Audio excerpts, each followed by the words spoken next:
I just finished Court of Mist and Fury and like, holy crap, what are feelings? I don't have any. Like this book took every emotion out of me. Hi, today I'm going to be reviewing A Court of Mist and Fury by Sarah J Maas. I loved this book, and I didn't think that I would, but I did. Oh my gosh. So first we're going to talk about some non-spoilery things, and then I'll get into more specific spoilery things right at the end. So, A Court of Mist and Fury is the second book in the A Court of Thorns and Roses series. Right at the end of the first book, Feyre did her thing. No, I'm kidding. So at the end of the first book, Feyre becomes a Fae because she dies in the trials that Amarantha puts her under. All of the High Lords get together and are like, let's resurrect this chick because she literally saved everybody and it's not fair that she's dead. So Feyre is alive again. She's in the body of a fairy as opposed to a regular person, and she's dealing with a lot of grief and regret for all the events that transpired at the end of A Court of Thorns and Roses, and she's trying to rebuild her life, and it doesn't exactly work out for her. She and Tamlin are not really on the same page anymore, and she's just experiencing a lot of PTSD-like symptoms. Lots of things are just going horribly for her. She's waiting around for Rhysand to come and get her and be like, yo, time for that monthly visit. Everything is just going badly. And there's still threats of evil. Even though Amarantha is dead, there's still other stuff going on, and there's still a threat for further war and destruction. So that's the basic premise of A Court of Mist and Fury. And going into A Court of Mist and Fury, I was a little apprehensive because I really liked the first book. I was thinking that I would not like the second book, since so many people who really disliked the first book really liked the second book. But I'm here to tell you right now, if you liked the first book, you will probably also like the second book. The way that she works the storyline, you really do want everything that happens to happen. One thing when it comes to series and there's two main love interests, you kind of feel like one character is going to get totally murdered character-wise so that the other guy can seem like the better option. But in this case, she really takes the stuff about Tamlin that I was a little bit on the fence about, and she really amplifies that. So she planted the seeds for Tamlin to be not the greatest, and then she really executed it to its fullest in the second book. But you can really see where all this stuff comes from. It's not like it's totally left field and that she totally went out of her way to destroy him. He already has problems, and she just addressed them and put a spotlight on them. I really liked Rhysand and Feyre's dynamic as well in this book. Oh, another thing about this book that struck me as I was reading it, or after I finished reading it, was how there's so little diversity in like sexuality and also in race. Like, the people in Night Court are described as being tanned, but that could also just mean that they were white people who really like being outside, you know, like, there's no really anybody else, like any other race of fairies that's described as being a darker skin tone or like other sorts of physical attributes that would suggest that they are not white. There's no other sexuality except for straight, at least at this point. Maybe one of the characters will turn out to be LGBT. I don't know. When it comes to fantasy, you can really do anything you want, you know, like, you're not bound to our society's constraints and structures. You can really do whatever you want. You can have kings and queens be all kinds of different races. You can have people be all kinds of different sexualities and it not be taboo. And I would have liked to have seen a little bit of that, but maybe we'll get some of that in book 3. I don't know. The last thing, non-spoiler, that I'm gonna say is about the descriptions. One thing that got me, that I noticed in this book especially, was like how much of an emphasis Sarah J Maas puts on breasts. Like, I literally wrote in my notes as I was reading this book, obsessed with breasts, question mark, because there are so many descriptions where she goes out of her way to say the word breast. At first, you know, she's talking about some dresses, some gowns, so I'm like, okay, makes sense, like, the gown accentuates her cleavage, cool, whatever, don't care. But there was one part that got me towards the middle of the book where Feyre gets in this situation where she's potentially drowning, and the water's like up to here on her, and in the description it says, the water went past my breasts. Why couldn't you just say the water went up past my chest, it was near my shoulders? Like, why did you have to say that it was at her boob level? Like, was that super necessary? There was another part too towards the end where, no spoilers, Farah is talking about her sister Elaine. She's wearing a nightgown that's white. The nightgown gets wet, and Farah points out that she can see her sister's little boobies underneath the dress, or the night dress. Okay, again, was it necessary? Like, this is your sister. Like, why is she looking at her sister's boobs? It seems to me more like a thing that a male writer would do.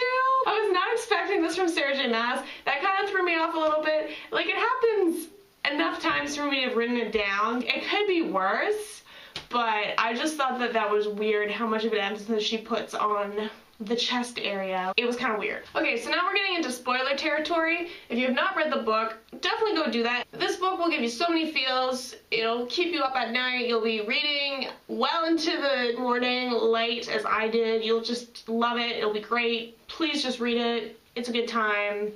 Would recommend. Okay, spoiler time. One thing that I really liked in Farah's character arc in the story is how she slowly begins to realize all the things that Tamlin did that were not necessarily super great the further away she gets from him. Because I think that happens a lot in real life too. Like, when you're in the middle of a relationship, sometimes you're willing to accept this person's downsides because you love them, but then when you're away from them, you start to realize, whoa, this, and this was kind of messed up. So I like how Farah goes through that transformation as well. That she spends a lot of time self-reflecting on what he meant to her, and she starts to realize that he was not really the best person for her. And while obviously all the things that Tamlin does for Farah comes from a place of love, it's not a healthy relationship, which I'm happy that she realized. One thing that I was kind of uncomfortable with in the first book was how Tamlin is like so rough with her, and how she responds to that is a way of like it being romantic. There's one part that I remember where Farah says something about how she has this really nice nightgown, but she says, oh, it's just gonna be torn into ribbons after I have sex with Tamlin. And I was like, who is this guy? What is he doing? Like, why does he have to rip everything that she owns? Like, I mean, she doesn't seem too bothered by it, but like, I just thought that was kind of weird. Like, she has all this nice stuff and he just like rips it up.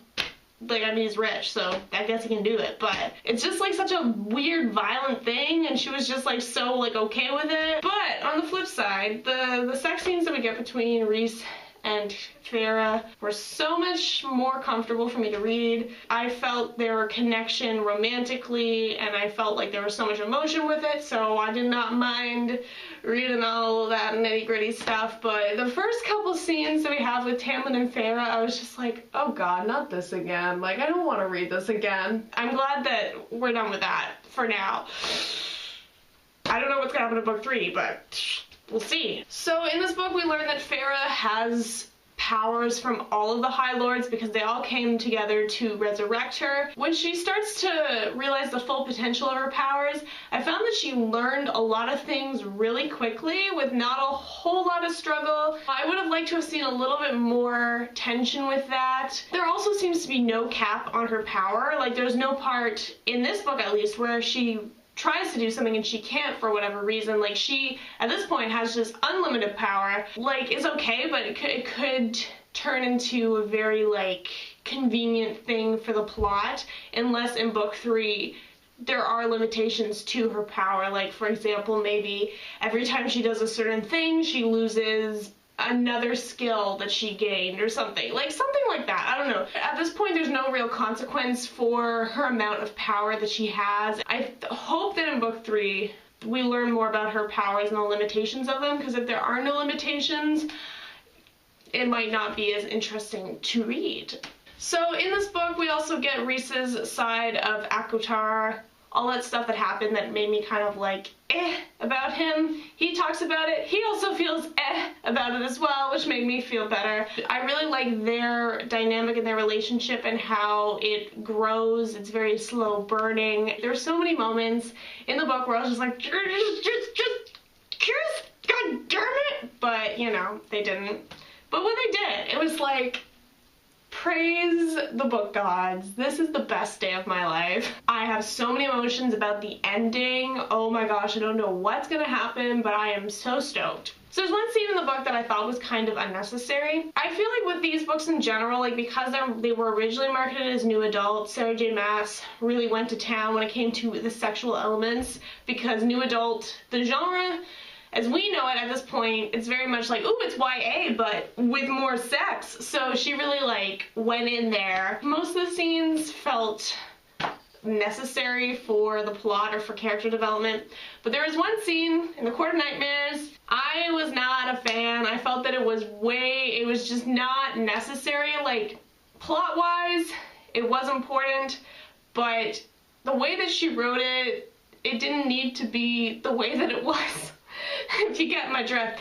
So the idea behind the scene is that Reese is saying, if you come with me to the Court of Nightmares, you have to show everybody that you're not a threat, because she has all this power, but she doesn't want anyone to know about it because then she could be in danger, blah blah blah. So he's saying, okay, I need you to pretend to be like my little sex pet, basically. And she's like, okay, sure. But you know, the scene just goes on and on and on, and she's getting like all hot and bothered while he's there beside her.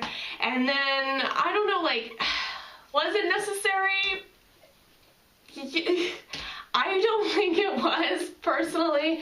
And maybe like that scene in general, like it sounds good on paper, but then when you actually read it, you're like, this feels a little bit much, a little excessive. We didn't need this much description. We didn't need it to go on for this long. I mean, on the one hand, it does really show us that we really want them to get together, but on the other hand, it's like, did I really need to read this? There could have been another way to show us that tension without it feeling kind of gratuitous.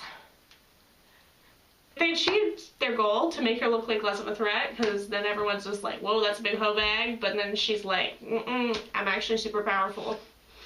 Okay, so at the end of this book, we find out that Lucien and Elaine are mates, and Lucien realizes this after she is transformed into a fairy. He like has this moment of realization where he's just like, you're my mate, and she's just like, oh my god, what the heck? And then Nesta's just like, oh no, you don't, dude.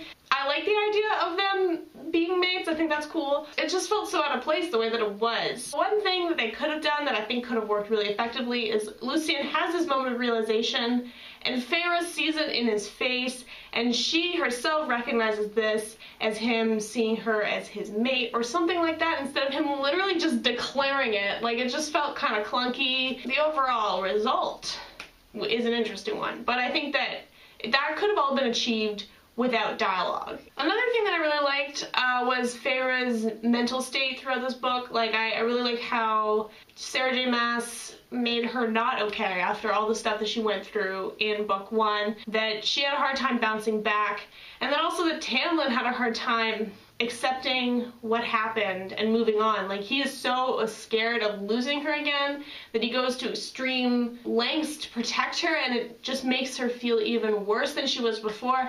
And I really liked all of that. I thought that it really worked. What Feyre did in the end of the book, you cannot just bounce back from and be okay. Like, she tries to be okay, but it really just does not work, and I really like that. So the ending of this book, oh my gosh, just about killed me. I am so intrigued about book 3. I think it's gonna be great. Like, Tamlin is kind of an idiot, so I don't think that he's gonna realize that Feyre is actually faking it and that she's actually still with Reese, and I think it's gonna be cool to see her be like a spy. She's in enemy territory. She's the High Lady of the Night Court, and she's spying in the Spring Court. Like, it's so cool. Lucien's gonna figure it out because he and Feyre were really good friends, but I have a feeling that he's not going to be her enemy in this. I think that when he realizes it, he might want to help her out a little bit. Even Lucien says Tamlin has been kind of out of control. I just really hope that I don't have to read sex scenes with Tamlin and Feyre ever again. I mean, they probably will put them in there because she'll have to be convincingly in love with him, but I don't want to see it. I don't want to read it, but whatever. Let me know what you guys thought of book 2 if you've read it. And yeah, I hope you guys enjoyed this review. I'll talk to you all next time. Bye!